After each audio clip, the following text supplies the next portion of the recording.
fight for truth and justice in the American way. You're going to end up fighting every elected official in this country.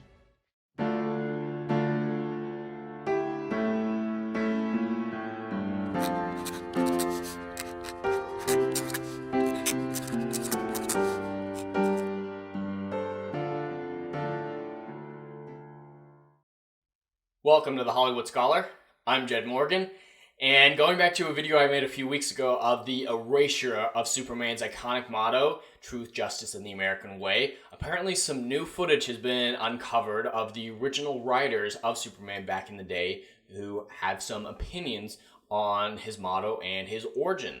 The current day writers have shown an innate misunderstanding of the character of Superman from his violent sexual encounters that have been unveiled recently, or they're just misunderstanding of the character and the values for which he stands and the importance of those and the universal truths of which they aspire, which have nothing to do with truly America as a country, but more as American, as a way of life, as an ideal, as something to strive for. And who better to have an opinion on truth, justice, and the American way and the origins of Superman and what he stands for than the co-creator of Superman, Jerry Siegel.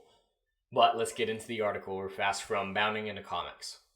Resurfaced interview clip shows co-creator Jerry Siegel confirmed Superman stands for truth, justice, and the American way. And he absolutely does, no matter what the modern day writers are trying to erase his character to stand for now.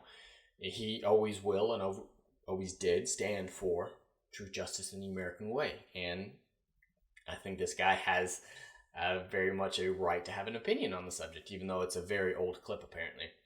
We know how DC feels about Superman's Once Upon a Time motto these days, which they've already altered and Tim Daly already taken the liking for Truth, Justice, and the Better Tomorrow. Yeah, I've already made a video on this subject, which will be linked above, where I go into the origin of Truth, Justice, and the American Way and what it actually stands for versus what these modern woke writers seem to believe it means. So definitely check that out. Others who are forever linked to the Man of Steel, namely Dean Cain and the average Joe who grew up with the character, are lukewarm, to say the least, to the departure from the American way after so many years. Most of them don't get it, and it's easy to see why. Dumbfounded, they ask themselves, why would Superman abandon the American way or his citizenship? Why wouldn't he hold onto these things when he was raised by simple Kansas farmers? Yeah, it's just doesn't make any sense why he would divorce himself from the principles for which he so strongly championed in his early life. These are the questions DC failed to answer, a point of view that alienates their readership. Yeah, that's a very common aspect of modern day comic book writers and just creatives as a whole these days, is they're very good at alienating their fans and their readers. The answer typically boils down to Supes shouldn't be stuck in the past and should represent all people now and of every background. Again, linking back to my old video, I go into how the American way has nothing to do with the current political landscape of America or even America as a country in and of itself. That what it truly represents does stand for the past, present, future, and people of every background, of every race, creed, nationality, or ethnicity. The American way is an ideal, not a nation. And that's something that they show an innate misunderstanding for, these writers. A DC editor's thinking there, in so many words, is you must be of a certain background or nationality to relate to a small-town farmer called Clark Kent. And that's another example of, this character has to be exactly like me or I can't like him. And that shows an innate misunderstanding of writing and audiences as a whole. Is that you can 100% relate to characters that you have no similarities with. I really liked Arcane, Netflix's new animated show. I actually quite enjoyed it. And Vi was one of my favorite characters. Am I a bisexual, pink-haired chick from a cyberpunk future? No! But I related to her story so fundamentally, and even Jinx, I very much related to. Do I have blue hair? Do I have a vajayjay? No. And that's the thing. People relate to characters, not background, and not looks. You don't have to look like someone to relate to them. You have to relate to a character, you relate to their decisions, their choices, and their history, not simple binaries of this shade matches this shade, We good. It's an asinine approach. And this thing about you have to be of the same nationality, Clark Kent's an alien. So even if they take away the American, no one's going to be able to relate to him according to their standards because he's not from any Earth nation. Just some more idiots. Pushed back against this ethos by various readers and comic book insiders. Eric July, I've watched a lot of his videos on the subject. You should definitely check him out at Young Ripa. But let's get to the legend himself, Jerry Siegel, the man who co-created the character and has very much a right to speak on the subject of why he believes in the American way and what it means to his character and to his principles as a whole.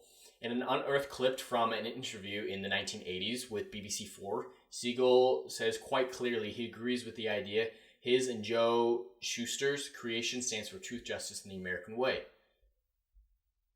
The video was shared on Facebook, and at first Siegel opened up about how he and Shuster conjured Big Blue onto the page. With the world in such bad shape during World War II, he said people desperately needed a crusader, if only a fictional one.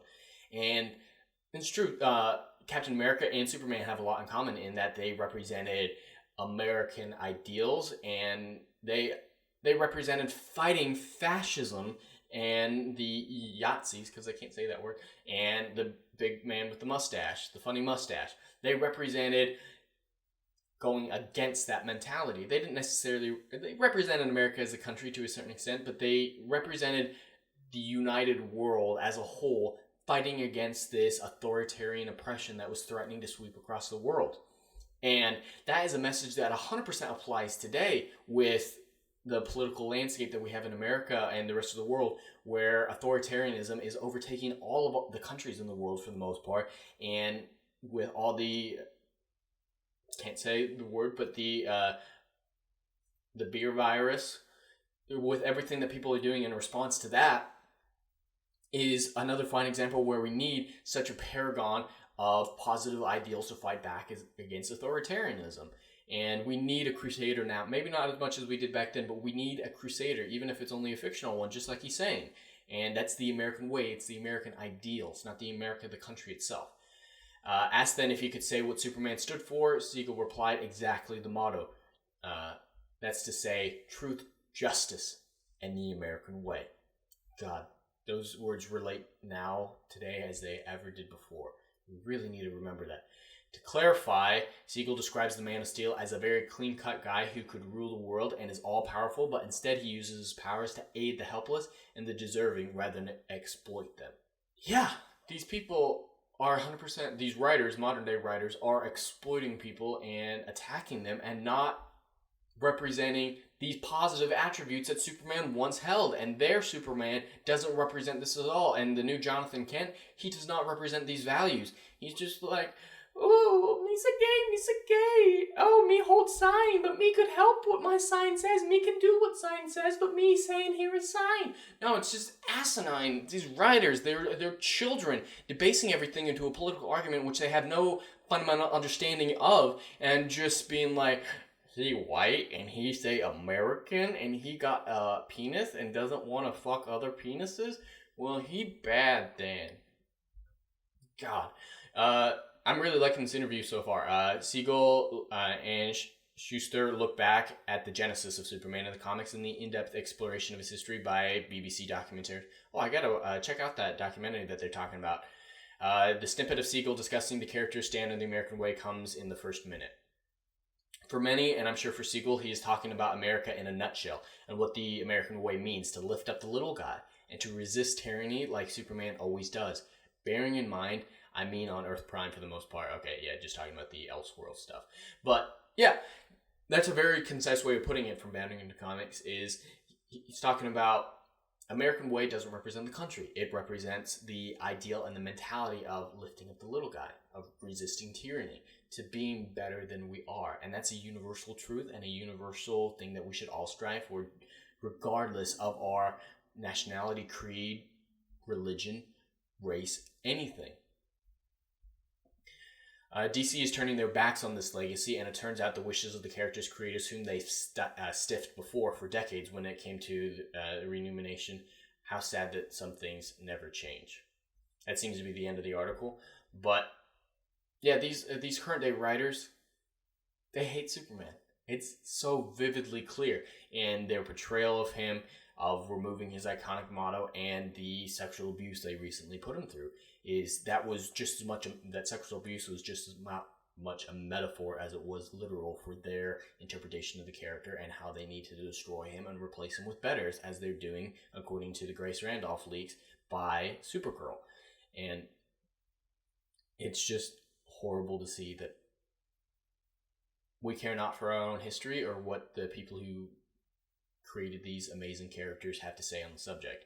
Is these current day writers, they owe their very jobs to these original writers, yet they have no respect for what these writers did. That's a very disingenuous and ingrateful approach that should be despised and should be altered. But that's all I have for today. I'd love to hear your thoughts in the comments below if you have an opinion on this. That's all I have for today, so please like, share, and subscribe, and I will see you on the next video. Anon.